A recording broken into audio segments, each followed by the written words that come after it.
Yes, it can be difficult to get a check ride scheduled, but you don't have to make it more difficult on yourself. Here are the things not to do when scheduling a check ride with a DPE. As an instructor, I talk to a lot of DPEs, and I wanted to find out what are their pain points when it comes to scheduling check rides for applicants. And here are the top 10 pet peeves when scheduling a check ride. Number one, I can't believe that I even have to say this, but they all said applicants are rude to them. No one wants to deal with somebody with a sour attitude, especially a busy examiner. If you're going to interact with an examiner, be polite. DPEs are there to evaluate your skills and hopefully issue you a new rating or certificate. Getting off on the right foot to start with, that will certainly set the stage for a successful check ride.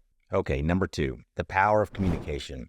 If you reach out to an examiner through email, text, or whatever, and they respond to you, please don't ghost them.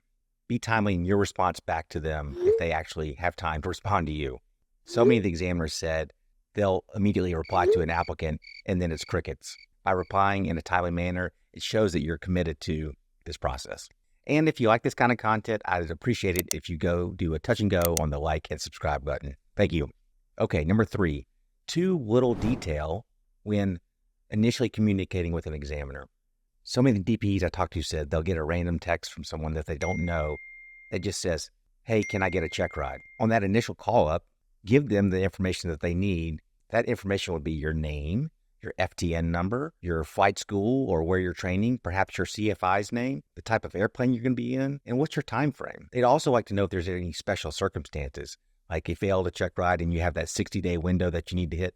The more detail you can give them during your initial communication, that'll cut down on the back and forth. And that brings us to number four, more about communication. You need to find out what style of communication the examiner you're going to use prefers. Some like text, some like phone calls, some like emails. Ask around, find out what they like, and go with that. The fifth pet peeve of the examiners was poor spelling and grammar.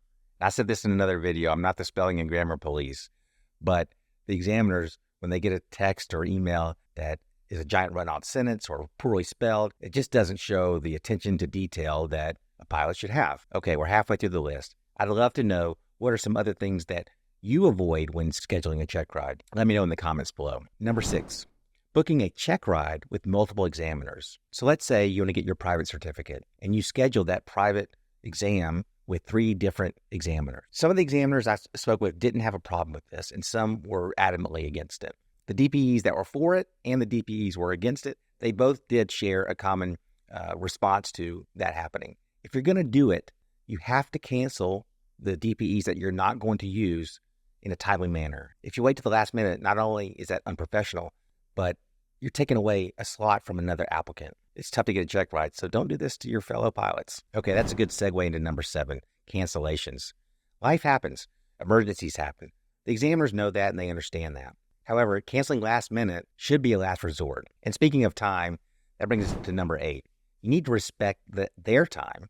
Many of these examiners are airline pilots or corporate pilots or serving in the military. If you don't hear back immediately, don't be demanding and follow up with the text after text after text. Give them some time to respond. Just be patient. Okay, the last 2 pet peeves that are really important. Number 9, have a realistic expectation that you are ready for your check ride before you schedule it. If you schedule your check ride 3 months from now, all the DPEs said that almost never works out. Many of them prefer it that you schedule your check ride when you're actually ready. They have applicants call them or text them all the time and say, hey, can I get a check ride in 2 weeks? And the DPE says, well, I got a cancellation for 3 days. Are you ready? Almost every time the applicant is like, no, I need more time. And lastly, number 10, if you have any issues scheduling with an examiner or have an issue with an examiner, don't blast them on social media.